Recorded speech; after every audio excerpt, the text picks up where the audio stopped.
Before cannons thundered, before fire shattered walls, death arrived without warning, and stone itself learned how to scream. An iron projectile ripped through masonry with a sound like the sky tearing apart. Dust filled the air. Stone fragments became weapons. Men collapsed where they stood. The attackers remained far beyond the reach of arrows, more than 300 meters away. This was the terror of the Roman ballista. To Rome, it was a machine of logic and engineering. To its enemies, it was fate delivered from impossible distance.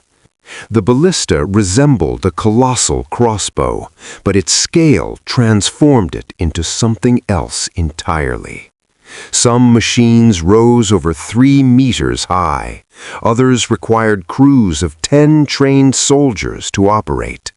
Its name came from the Greek balain, to throw, but what it unleashed was closer to judgment than motion.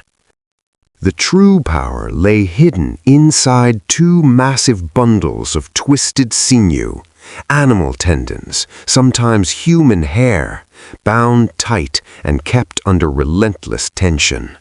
With every turn of the winch, energy coiled tighter within the frame. Wood creaked, metal groaned, the weapon waited. When released, that stored force erupted forward in a single violent instant.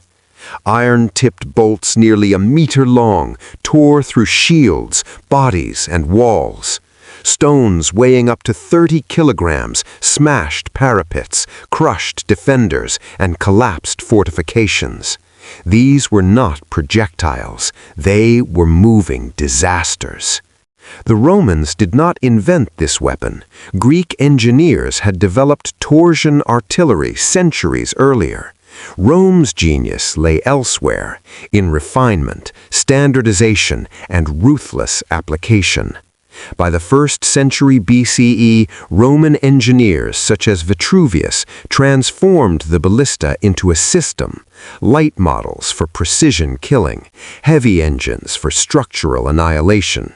The Scorpio, small and mobile, could eliminate individual defenders with terrifying accuracy from extreme range. Exposure meant death. At Masada, Roman artillery sealed the fortress in constant danger. At Jerusalem in 70 AD, hundreds of siege engines battered the city without pause.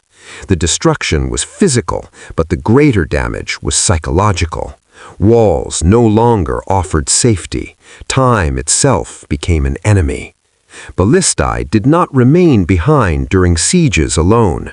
Smaller versions accompanied legions into open battle, mounted on carts and positioned behind infantry lines. Before swords met flesh, formations shattered under iron rain. Operating these machines required specialists. Each crew member served a precise function: loading, aiming, cranking, command. Maintenance was constant. Sinew failed in damp climates. Tension required perfect balance. Rome carried spare materials and trained experts to keep death functioning. No rival force matched this level of preparation. While others improvised, Rome arrived with an arsenal already perfected. Fortified cities fell not through chance, but inevitability. Even after the Western Empire collapsed, the ballista endured. Byzantium preserved and refined its design. Medieval armies adapted it. Only the rise of gunpowder finally eclipsed its dominance.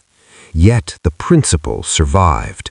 Stored energy, released at once, turning distance into destruction.